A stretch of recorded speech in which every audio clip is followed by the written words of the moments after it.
Well, you've heard an awful lot about the weak interaction and neutrinos today from these wonderful talks, and so maybe this will be a bit of a change of pace because I'm going to talk about how neutrinos murder stars.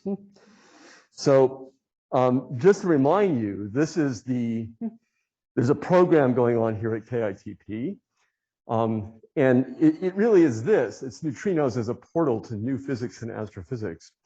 And what I'm going to talk about here, and a lot of the activity associated with this program, is to try to use astrophysical venues, in particular the early universe, and also gravitational collapse of massive stars, as essentially labs to investigate neutrino physics in ways that are complementary to what you can learn from laboratory experiments and accelerator experiments, for example.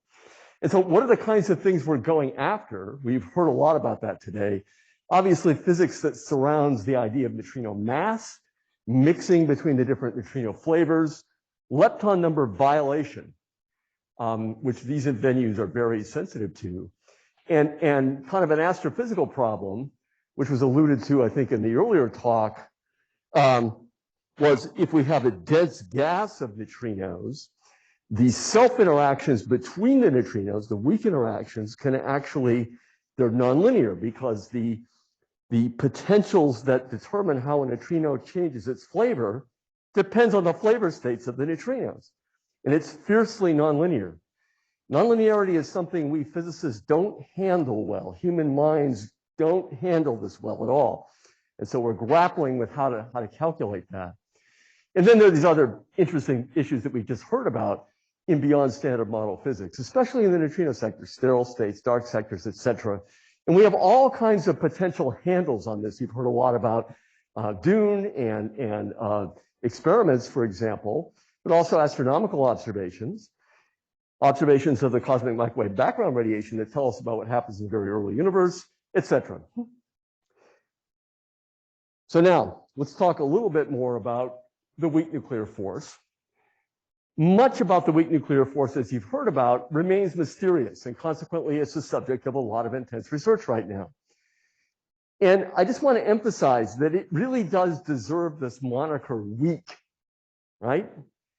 But amazingly, it's really essentially the origin of nearly all of humanity's energy sources. Fossil fuels from sunlight, fossilized sunlight, solar energy, obviously directly. I should have put wind in there to some extent. Nuclear fission, nuclear fusion. All of these essentially have their origin in the weak interaction. Tidal energy from like rivers and things like that, that's different. That's gravitation. So there's this insidious conspiracy in the cosmos between the weak nuclear force and an even weaker force, gravitation. And these two forces together, although weak, set the conditions in the early universe. And as we'll see, they murder massive stars and cause them to collapse and explode. But interestingly enough, they also bring about the creation of the elements. So you've seen this diagram a million times today. 3 different families of elementary particles, each with 2 quarks. Each with a charged lepton. First family is the electron and the up and down quarks, and each with a neutrino. Now we know the masses of all the particles on this chart, except we don't know the masses of the neutrinos. Interestingly, from neutrino experiments, as you heard earlier, we know the difference of the squares of the masses of the neutrinos, but we don't know the absolute masses, although we have a good upper limit on them. And what we can say from that upper limit is that they're ridiculously small compared to the masses of the other particles in their respective families. So for example, the electron has a mass of 500,000 electron volts. This electron neutrino doesn't have a mass. It's a superposition of mass states, but its mass is certainly probably less than or of order an electron volt at most. So 6 different kinds of neutrinos, because every particle here has an antiparticle. And we kind of classify them by their weak interaction states that determine how they interact in matter. So these are the electron neutrinos. These are the muon neutrinos. flavor neutrinos, and here are the tau flavor neutrinos. So this really is, they don't call it the weak interaction for nothing. So at the energies that we're going to talk about here, that neutrinos have in stars in the early universe, the weak interaction is about 20 orders of magnitude weaker than electricity. The electromagnetic force that governs how photons interact, how electromagnetic radiation interacts in atoms in ordinary matter. 20 orders of magnitude weaker. That's why they call it the weak interaction. You know, and you've seen this statistic, and it's really true. You can do the calculation. It would take, for neutrinos of these energies that we're interested in, it would take a block of lead about, you know, several light years thick to have a decent chance at stopping one of these guys. So how do we even know these particles exist? Part of the answer to that is dumb luck. There's the original idea that comes from Pauli, from missing energy that you heard about a bit earlier in beta decay, for example. In 1930s, they could measure the decay of a neutron into a proton, generally in some heavy nucleus. Out would come the electron, this thing called the beta minus here. The experimenters could measure that. They knew the energies of the initial nucleus and the energy of the final nucleus, and they measured this beta particle, and it didn't look like energy always added up. Didn't look like energy was conserved. So Pauli thought, there's an unseen particle here, taking away the missing energy. He called it the neutron, unfortunately, because this is before the discovery of the neutron. So here's the letter that was alluded to earlier that Pauli jokingly sent to a meeting he didn't go to, of experimental physicists. The idea of proposing a particle, a new particle that was unseen, was a little bit unseemly in those days. Now we don't care about that sort of stuff. So if you read German, you can look at this later. You can't read it, I know, but I highlighted it here in yellow, a desperate way out. Okay. And then we have a simple model of this. So here's the basic issue. What powers the sun? It's the weak interaction. It's the weak nuclear force. So the idea is that you fuse 4 protons into an alpha particle, into a helium nucleus. To do that, you have to change 2 of the protons rather, into neutrons. The only way you can do that is by the weak interaction that changes a proton into a neutron. So this reaction is incredibly slow because there's a quantum mechanical barrier, a Coulomb barrier, that has to be a quantum mechanical process to tunnel through that barrier, which is very small. And in addition, it's a weak interaction. So it's very slow, but there are a lot of protons in the sun. And so you'll notice that there are 2 neutrinos for each of these reactions. And we can calculate what the flux of neutrinos should be. Here's neutrino energy. Here's the neutrino flux, number per, say, square centimeter per second, and various kinds of nuclear reactions that produce these things, and the various experiments here. And of course, John Blackall was one of the key drivers of this science. And we've measured these neutrinos now, and this is a very nice picture. Okay. So I've said that the weak interaction is 20 orders of magnitude weaker than electromagnetism. And so you might wonder, why do these particles matter at all? Okay, great. They cause nuclear reactions in the sun, they power the sun, but the neutrinos just go right through the sun. Okay? Yes, we can detect them. It's not easy to detect them. And so what I'm going to say is that neutrinos can make up for their feeble interactions just by sheer numbers. That's how it works in the very early universe and in the collapse of stars. And so if you wanted to capture those neutrinos from the sun, you have to have very, very large detectors, like Super K with 100,000 tons of water. And you just heard about Hyper K, which would be even bigger, or the Sudbury Neutrino Observatory when it was operating, for example. So here's a picture of the sun in photons, X-rays. Here's a picture of the sun in neutrinos. It's very bad because the angular resolution is not very good. I tried to make these on sort of the same scale. Really, if you had good angular resolution, the neutrinos from the sun, which are very sensitive to the temperature, would be essentially a dot here in the center.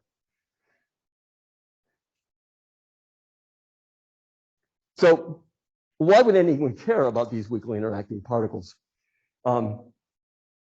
The neutrinos are kind of innocent messengers of the physics of the interior of a star like the sun, but they team up with gravitation in the most insidious way to bring down massive stars. And so here's my picture of that. Neutrinos are truly ghost-like. They go through light years of lead. And here are the 6 different kinds of neutrinos. You can try to figure out why I've drawn these upside down. So summed up by T.S. Eliot very nicely in this thing you've probably seen. Oh, dark, dark. They all go into the dark, the vacant interstellar spaces, the vacant into the vacant. Okay, just to set the scale here, remember that we tend to measure temperature in energy units. So if I want the temperature in energy units, I just multiply the temperature in degrees Kelvin or kelvins by the Boltzmann constant, which is something like 10 to the minus 4 electron volts per Kelvin. An electron volt's a convenient unit for atomic physics, for example, because that's a typical scale. We're going to be dealing with something like millions of electron volts. So a temperature of 10 to the 10 kelvins, 10 billion degrees, corresponds to an energy of about 1 million electron volts. Okay, and 1 million electron volts is an interesting scale. Also, it's a scale of nuclear physics. Hans Bethe had a huge influence in this business. Especially, he did amazing things like figure out how stars shine. In fact, here's that fundamental reaction. A proton plus proton goes to a deuterium nucleus and a positron and a neutrino. But he completely changed the way astrophysicists, or at least a number of us, think about entropy. So entropy is something that usually people don't like to talk about. Certainly the chemists don't like to talk about it because you can't really control entropy very well. How do you measure entropy in a beaker full of stuff? It's hard. So the entropy is the log of the number of degrees of freedom or states in the system multiplied by that Boltzmann's constant again. And I know this formula is right because it's on Boltzmann's tomb, okay? So you'll frequently hear that it's a measure of order or disorder. So I can summarize that this way in a kind of a nuclear physics context. If I had 12 free nucleons, 6 blue protons and 6 red neutrons, then a high entropy environment, disordered system, would be those 12 things running around helter-skelter, each with 3 translational degrees of freedom. So this number is something like, say, 36. Or a low entropy environment would be where I put them all on a carbon nucleus and force that nucleus to all those things to move around as a unit. And so there'd be only 3 translational degrees of freedom if the temperature is so low that I can't excite internal degrees of freedom in the carbon nucleus. And so it'd be 3. That's the general idea, okay? But keep that in mind. So supernova 87A in 1987, a star in the Large Magellanic Cloud, exploded. So here's a Hertzsprung-Russell diagram. This is from this wonderful article by Tom Weaver and Stan Woosley from 1987, Scientific American. Luminosity in thousands of solar luminosities. This is like a 25 solar mass star. And of course, it's astronomy, so the temperature scale is backwards. So things on the left are hot, things on the right are cool. And you might think, oh, that's a high temperature, thousands and tens of thousands of degrees Kelvin. So this is what it would look like. This is the evolutionary track of this star to when it exploded. But don't really care what it looks like on the outside. What's really interesting is what's going on the inside. And what's going on the inside is entirely driven by the nuclear weak force and neutrinos. And this is pretty amazing. So first burning stage, hydrogen. Conditions that are not terribly different from the sun. The sun has a central temperature of about 1 kiloelectron volt. This one is a big star. It needs more pressure to hold it up against gravitation. So it has a higher temperature, about 5 times higher.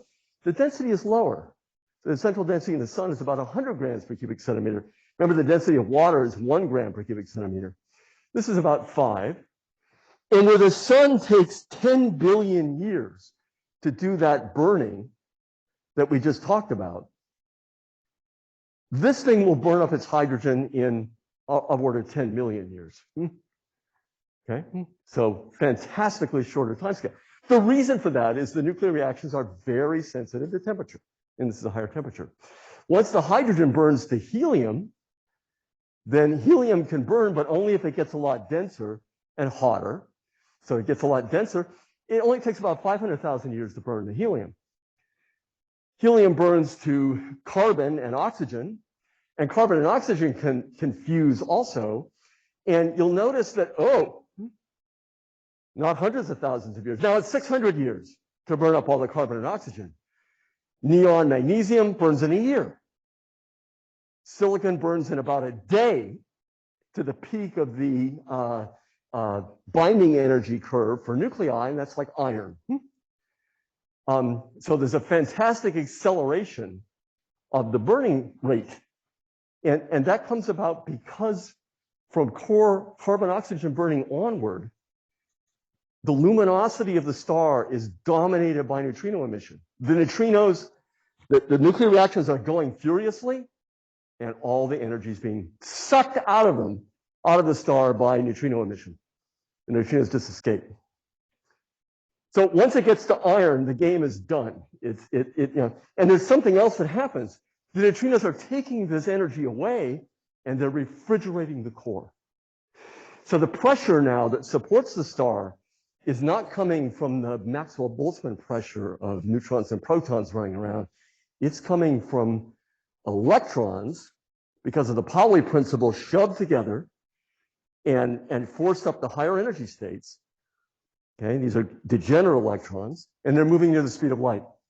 And anytime you have a situation where the star's pressure support is coming from, against gravitation, is coming from particles moving with speeds near the speed of light, that star is inherently unstable in general relativity. So it doesn't take much through a combination of general relativity and electron capture, again, another weak interaction where the electrons that are supplying the pressure capture on protons and make more neutrinos. So by a combination of things, this star will go unstable and this core will collapse. Interesting enough. So this is something you probably haven't heard, but massive stars, they look hot, but they're really giant refrigerators. So the entropy per baryon, neutron or proton, will go from something like 10. That's of order the entropy per baryon of the air molecules in this room, to something more like 1 at the onset of collapse in units of Boltzmann's constant. In fact, this is actually a thermodynamically quite well-ordered state. So when the collapse happens, you could actually have the star, the core of the star is essentially a frozen crystalline lattice, even though the temperature is 10 to the 10 Kelvin, 1 MeV. Okay. And so general relativity really sets it up for gravitation has an interesting property. So when the pressure support is coming from these relativistic particles, this is a quote from my former thesis advisor, the star is trembling on the verge of instability. This is very different from the sun. So if we only had Newtonian gravitation, then you could take the star and push it in, and that wouldn't cost any energy, and the gravitational forces would balance the increase in pressure forces. And so it would be like a ball on a flat surface. You could roll the ball anywhere, and it wouldn't cost any energy. But gravitation has a very interesting property, Einstein's gravitation, general relativity, in that gravitation makes more gravitation. So now when you push the star in, the gravitational field grows a little bit. That makes a larger gravitational field, but the pressure forces respond in exactly the same way they do in Newtonian gravitation. So the star's unstable. It's like a ball it's like the nonlinearity causes the ball to be in an unstable configuration like this. It's called the Feynman-Chandrasekhar instability. So the core of this massive star will be roughly about the size of the Earth. So imagine something the size of the Earth with a mass that's of order the mass of the sun, or about 40% more than the mass of the sun. That's what this looks like, okay? And so it goes unstable, as we've just discussed, and it will begin to collapse. And in about 1 second, this thing will collapse at some fair fraction of the free fall rate until the nucleons touch one another. The neutrons and protons touch. And there the nuclear force, the strong interaction, will halt the collapse, like hitting a brick wall. That generates a shock wave, and that shock wave may eventually blow up the star. But as far as we can tell from the simulations, the only way it can blow up the star is it gets some boost from energizing boost from the neutrinos. And so it's interesting to look at what the neutrinos are doing here. So the astronomers get excited about the supernova in the sky. I've never seen one. I talked to people that actually worked in this field that flew to South America to see 1987A. They were pretty disappointed. They had to point to it, and it wasn't very spectacular. But the astronomers get excited, and it's 10 to the 51 ergs, which is awfully, awfully bright. Okay. But I'm not impressed. We neutrino physicists are not impressed because the total energy in neutrinos in that collapse is 100 times that. It really is just most all the gravitational binding energy that happens in this collapse of something the size of, the size of the Earth down to something that's the size of initially Santa Barbara County, and then a second or so later about the size of, I don't know, Greater Goleta. Okay, that's a lot of gravitational binding energy release, and that's all essentially 99% of that is in the neutrino fields. And this is the supernova explosion energy that everybody gets excited about, but this neutrino energy is truly 100 times bigger. It's truly prodigious. It's about 10% of the rest mass of the star. So see what I mean? There are a lot of neutrinos here, and in fact, the average energies of the neutrinos will be something like 10 million electron volts. And so there'll be about 10 to the 58 neutrinos that are emitted. So each neutrino is pretty feeble, but 10 to the 58 of them, they can make up for their feeble interactions with huge numbers. And so this is where these numbers come from. Now, the star is transparent to neutrinos up to the point where the density gets to be of order, say 1% of nuclear matter density. Once I have this neutron star, the neutrinos will rattle around in here with mean free paths that are something like 10 meters until they get to the edge of the neutron star where the density falls off rapidly. We call that the neutrinosphere. And then the neutrinos will more or less freely stream through the envelope of the star. Every once in a while, one of them will interact. And the neutrinos are those 6 different kinds of nu e's, nu mu's, nu tau's, and the antiparticles. There's kind of equipartition of energy. So the luminosity, energy per unit time, in each species is about 10 to the 51 ergs per second. Okay, so that neutrino energy coming out, it's rare that those neutrinos coming out will interact with matter at all.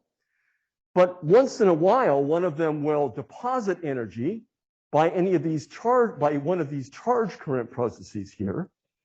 So an electron neutrino can capture a neutron and make a proton, and an electron that will deposit energy. Likewise, this will deposit energy. And moreover, the competition of all these processes will set the ratio of neutrons to protons, which is really a key determinant of the kinds of elements that can be produced, ejected from the supernova explosion. So in the early universe, the entropy for baryon is very large, and blue is protons and red is neutrons. And essentially, the nuclear physics is very, very simple here. We have roughly equal numbers of nu e's and nu e bars, and the neutron's a little bit heavier. So we wind up making alpha particles and locking up all the neutrons, and we're kind of done. Because in the early universe, the temperature is low, and these protons can't really assemble on the alpha particles or with each other because there are Coulomb barriers. There's a Coulomb barrier between them. In a core collapse supernova or a binary neutron star merger, it's kind of the mirror image of this. There are more neutrons than protons because the nu e bars can be more energetic. And so we still have the same nuclear physics. We just take every particle that can be stuck in an alpha particle and put it in an alpha particle. That leaves a sea of neutrons. The neutrons have no Coulomb barriers. So whereas in the Big Bang, you could get nothing but helium, really, if you trace things. Here you could get uranium. And that's one interesting field of research that we're quite interested in and talking about in this meeting. So here are some pictures of supernova explosions and photons. I just told you I don't really care about the photons, but I just showed the pictures anyway. So here's is M51, a spiral galaxy. 2 core collapses in 6 years. It's a note to the DOE. It might be a good idea to build those detectors soon. You're really pretty lucky if the equivalent of the DOE in M51 had built some detectors, they'd be in fine shape. The neutrino physicists would have loved that. Even better, this one, 2 core collapse supernovae in a year. Okay, so it does happen. So there's roughly, from what we can tell, roughly a core collapse in our galaxy every 30 years, and so kind of a typical rate is 10 to the minus 9 per galaxy per second. And there's kind of a galaxy per cubic megaparsec. And there's kind of a causal horizon size of the universe, kind of speed of light times the age of the universe. Something like, a few gigaparsecs. I should have been gigaparsecs, not megaparsecs. And so there are 10 core collapses per second in the universe. Unfortunately, most of those are very, very far away. So, the figure of merit for us, unfortunately, is this. Okay. All right. Neutrinos also rule the early universe. So let me briefly switch gears. So the Big Bang is not an explosion in the vacuum. I much prefer, instead of the word Big Bang, the infinite raisin bread universe. So imagine you had an infinite raisin bread that just went on forever. And you can kind of imagine the raisins are something like galaxies, and you're baking the raisin bread. And so raisin bread is uniformly expanding everywhere. That's the way to think about the universe. And this expansion, baking, is very slow because effectively it's governed by gravitation, which is even weaker than the weak interaction by orders of magnitude. Moreover, the idea of approximation here is that it's the same everywhere in the raisin bread. The distribution of dough is homogeneous and isotropic. This is the key assumption. And at any given time, if you take a snapshot, the distribution of mass and energy is homogeneous and isotropic. And so the symmetry would imply that the universe, if I take a snapshot at a given time, it looks exactly the same in one place as it does in another place.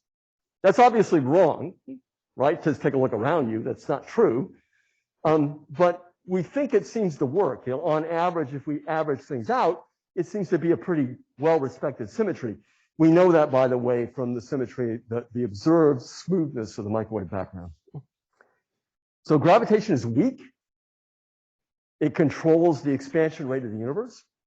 Consequently, the expansion rate is slow because gravitation is weak. That's a key thing.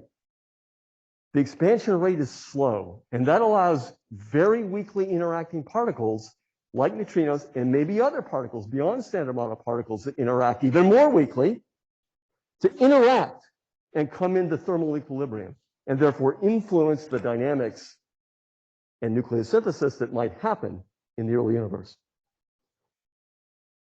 So symmetry is nearly everything in gravitation. So here's our assumed symmetry of homogeneity and isotropy. That symmetry allows two things to be ascertained. One, it gives us the relationship between the rate of expansion and the content of mass and energy. That's just really Newton's law of gravitation. We can do it that way as long as we have that symmetry. The second is that there are no preferred directions. So that there can't be a heat flow in some direction. Okay? So it basically says that the entropy in a co-moving volume, here's a little volume and it's expanding with the raisin bread. And so the total entropy in here should be conserved. It should be a fixed number, except you'll notice there's a little asterisk there. Okay. So that doesn't apply, that idea of constant entropy doesn't apply if there are time-like sources of heat flow. That is, if we had a uniform distribution of, say, particles that were decaying out of equilibrium and dumping their energy, their entropy into the medium.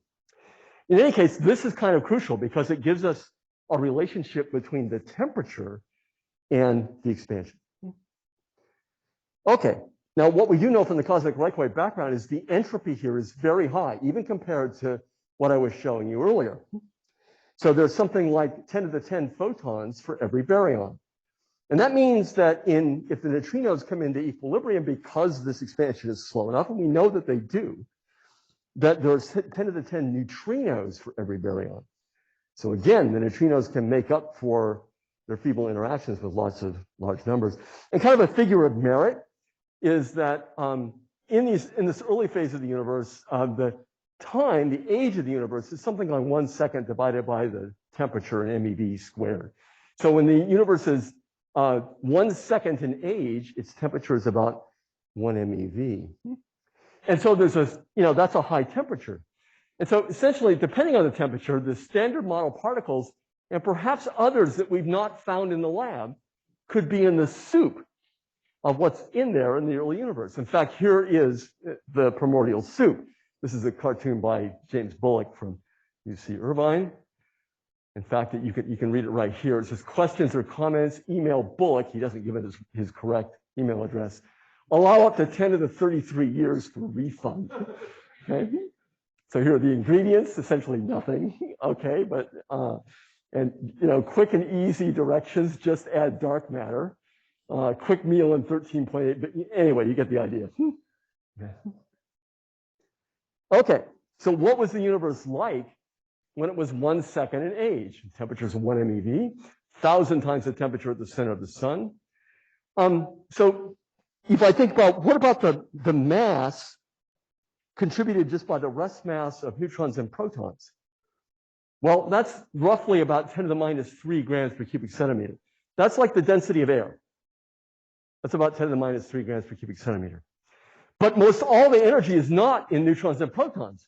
It's in this intense radiation field with a temperature of 1 MeV. There we can figure out that it's about a ton per cubic centimeter, just in terms of the inertia, a little cubic centimeter of this intense radiation field. And since the neutrinos actually can transport energy and momentum fairly efficiently, and so the dynamic viscosity of this fluid is roughly at the beginning at the temperature of about 1 MeV, it's roughly the viscosity of the Earth's mantle rocks, okay?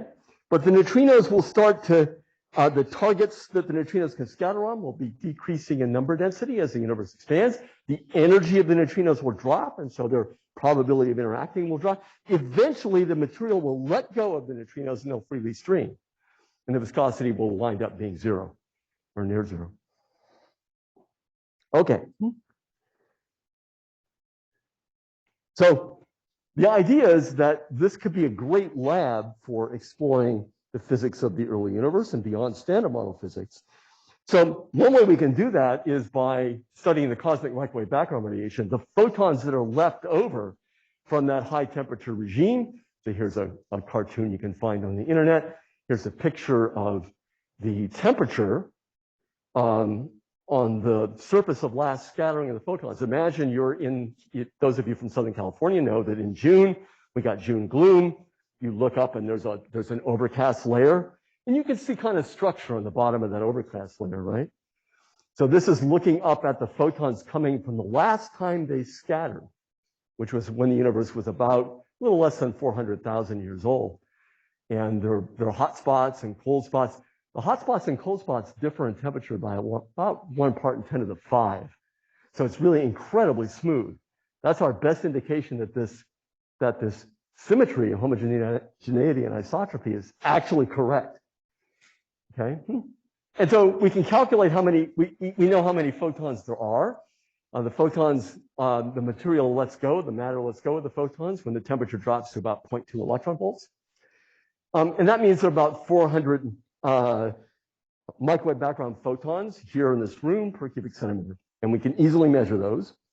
And in fact, there's a coming generation of cosmic microwave background detectors, stage 4 CMB detectors, that will be able to make extremely precise measurements of quantities that really have a lot to do with the radiation energy density and the neutrino energy density and the neutrino masses.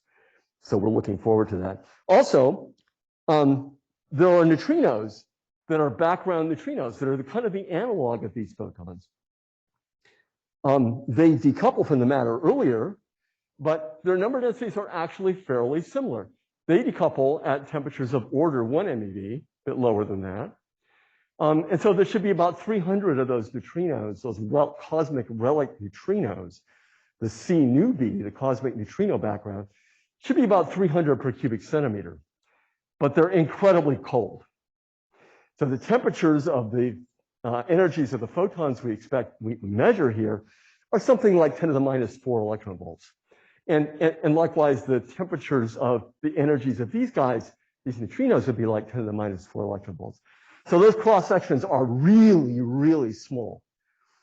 If you think it's bad to try to detect solar neutrinos, these guys have cross sections that are many, many orders of magnitude even lower. But we know that background had to be there from measuring the light element abundances that are cooked in Big Bang nucleosynthesis, for example. So anyway, that's the story. And by the way, if I try to take 300 per cubic centimeter and think about the size of the universe, meaning something like the causal size, horizon size, the age of the universe times the speed of light, something like that, there should be 10 to the 87 neutrinos inside the causal horizon. So that's one of the bigger numbers you'll see today. And what that means is that even if the neutrinos have very small masses, which we know they do, they could end up being dynamically important in the growth of galaxies and expansion and the growth of galaxies because there are so many of them. Okay, I'll leave you there.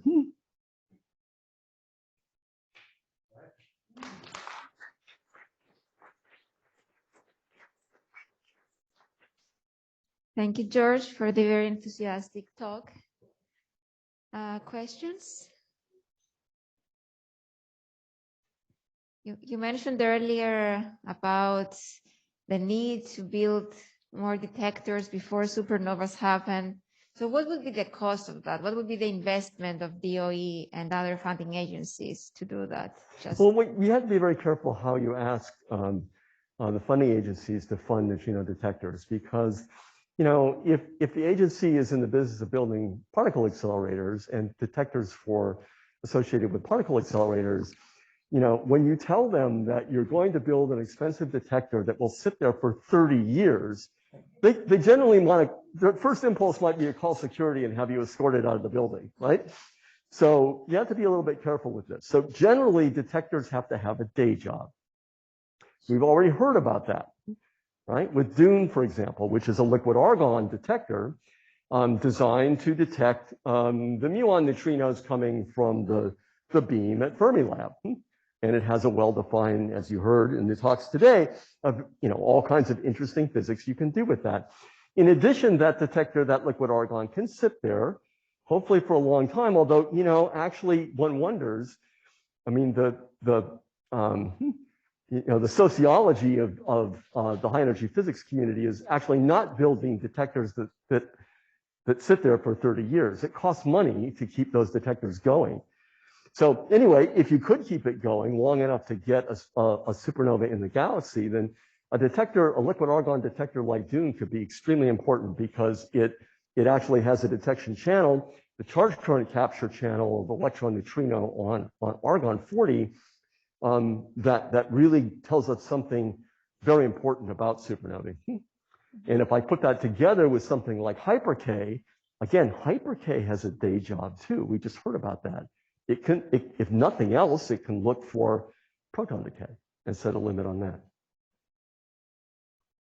Mateo says we can have a supernova any day now, so we have to rush.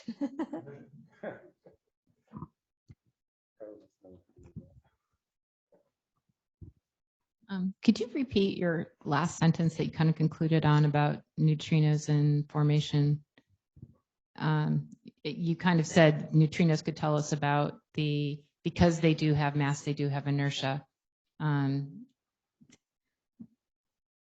Yeah. Getting back to the gravity thing, I'm Yeah. sort of Okay, obsessed with it, sorry. So neutrinos, the standard model neutrinos we talk about here, and there may be other kinds of neutrinos, as the last talk indicated, sterile neutrinos that might have a role in dark matter, for example.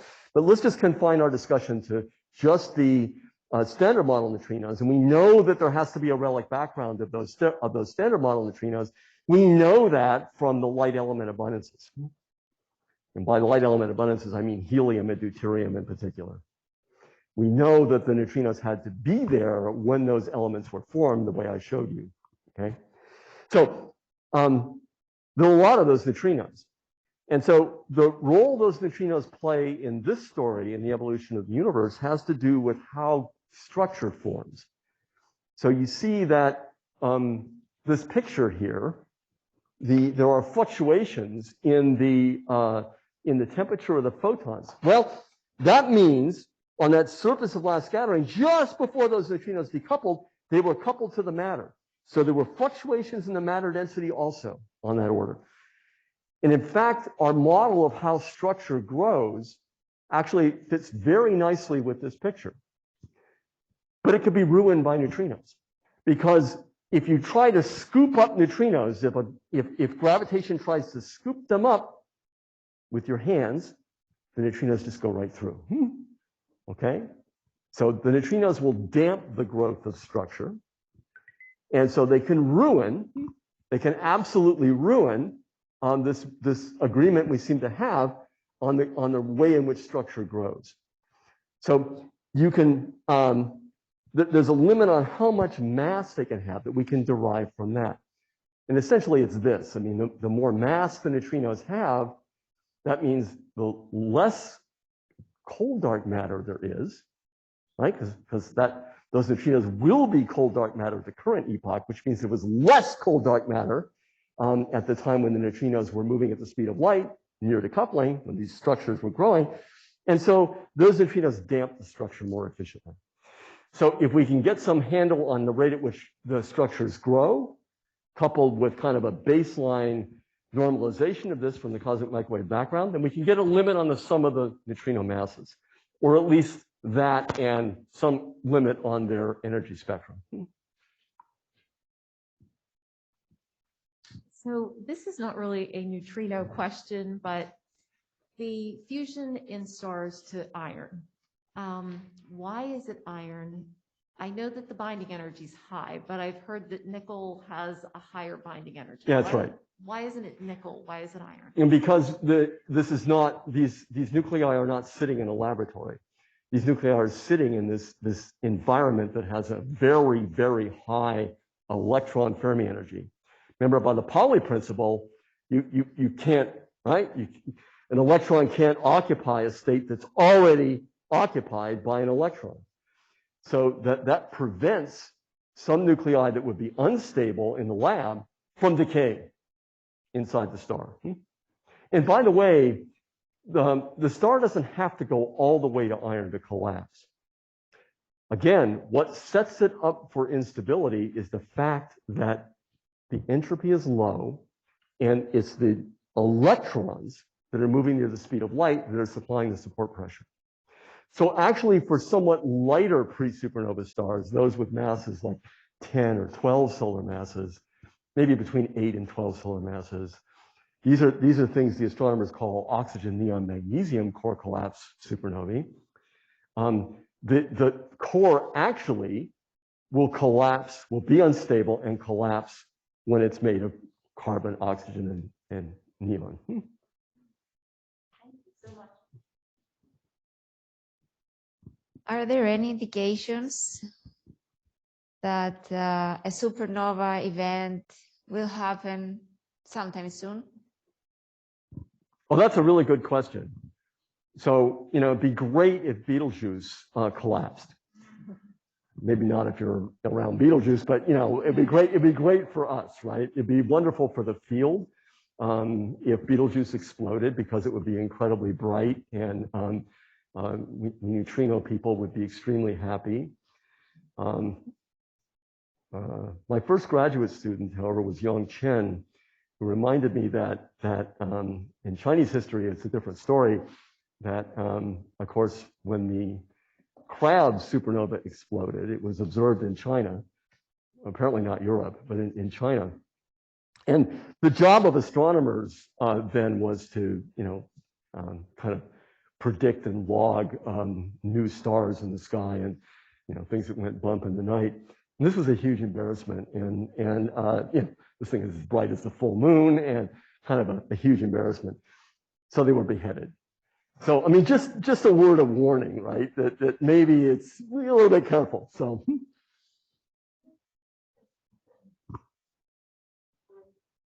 This is going to be the last question, but I want to ask because it's from an online participant. So he says your stages of a star ended at a neutron star for 25 and that's solar masses. Yeah.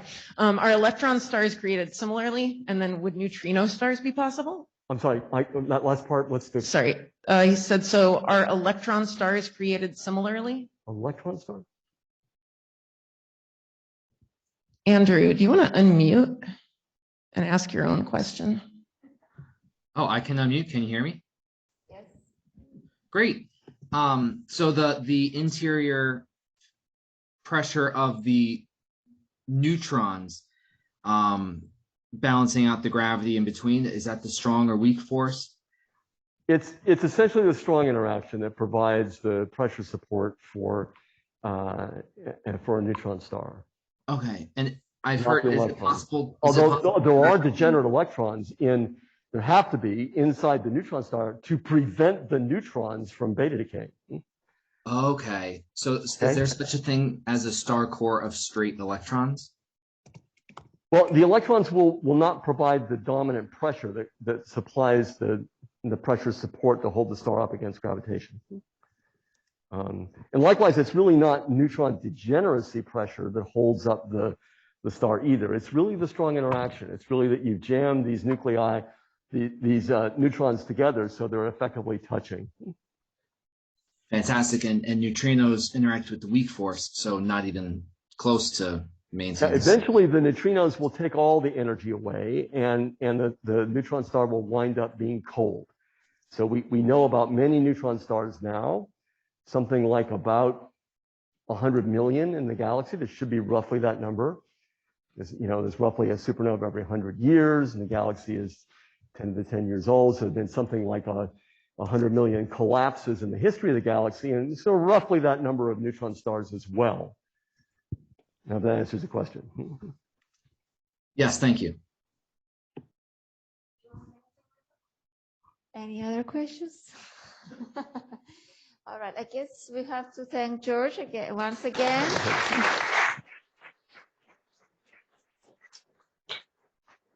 And I want to extend a big thank you to all our speakers that have volunteered their time to prepare these excellent talks. And thank also the teachers that have been here and for all the questions and your attention to the topic. So thank you all.